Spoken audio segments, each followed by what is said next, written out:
මල් අයියේ වාට සුබම සුබ උපන්දිනයක් කියලා මා ප්‍රාර්ථනා කරනවා. තාත්තා කියන වචනේ ගෙදර තියෙනවා නම් බය නෑ.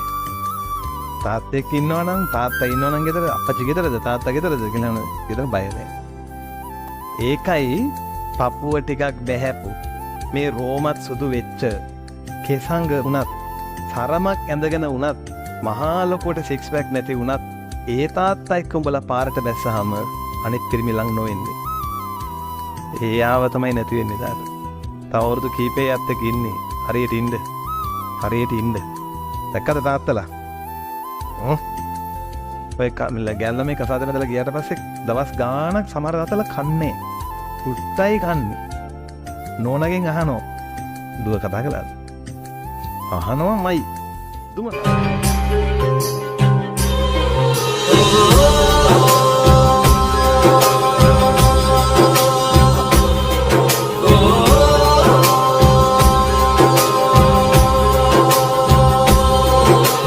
උන්නසුගිර වාගේ නොසලී ඇතෙක් වාගේ දිවි බර අදිති ගෙදර බුදුන්ටත් නෑ දෙවනි තාත්තේ ඔබ වූ සතුන් වැනි ඔය පපුතරේ සෙනෙහස ඔබේ නෑ කිසි දින සිදුනේ භවයෙන් භවේ පිය පුතුසනේ පෙරුම් පුරන් ඉන්නේ තාත්තේ මේ ඇහුනද මං ආදරේ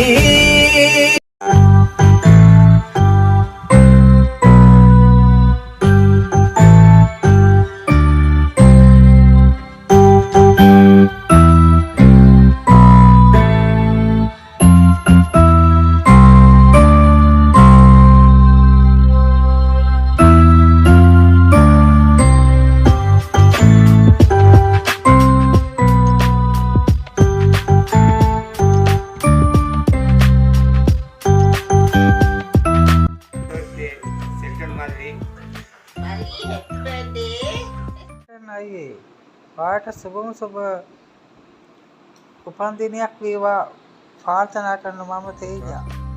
සෙල්ලම් පුතා මම කුඩා කාලේ ඉඳන් දන්න දුන්න නේද ඥාති කෙනෙක් එයාට සුබ උපන්දිනයක් වේවා කියලා ප්‍රාර්ථනා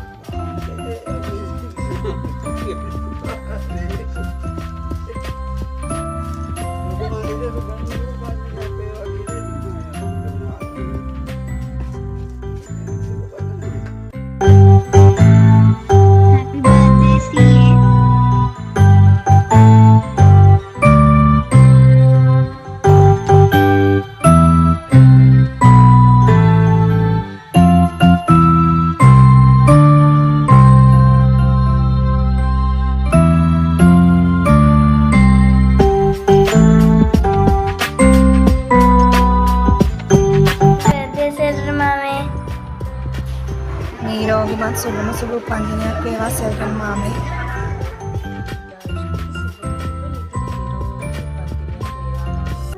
මම මුළු ලෝකෙම දිනනකම් මගේ මුළු ලෝකෙම වෙලා මගේ ළඟින් හයියට ඉන්න මගේ තාත්තට මම මගේ පණටත් වඩා ආදරේ.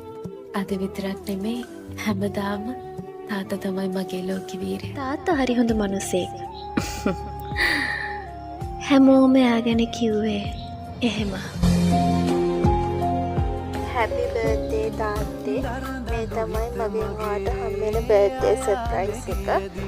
ඉතින් මේ වීඩියෝ එක පුරාවටම තියෙන voice clip, audio record, message මේ හැම දෙයකින්ම තියෙනවාට හොඳ කමෙන්ට්. මම කැමති ඉස්සරහටත් ඒ හොඳ අහන පුද්ගලයෙක් විදියට සමාජයේ ජීවත් වෙනවා නම් මගේ ජීවිතය අමාරුම කාලවලදී මාවත් නැහැර මාව බලාපත්තට මාව අල්ලගෙන හිටියට ගොඩක් පින්. ඉතින් මට කියන්න තියෙන්නේ මම ඔයාට ගොඩක් ආදරේ තාත්තේ. වීඩියෝ එකට කමෙන්ට් කරපු වීඩියෝ ක්ලිප්ස්, ඔඩියෝ ක්ලිප්ස් ඒ ඔබ හැම දෙනාටමත් ගොඩක් ස්තුතියි.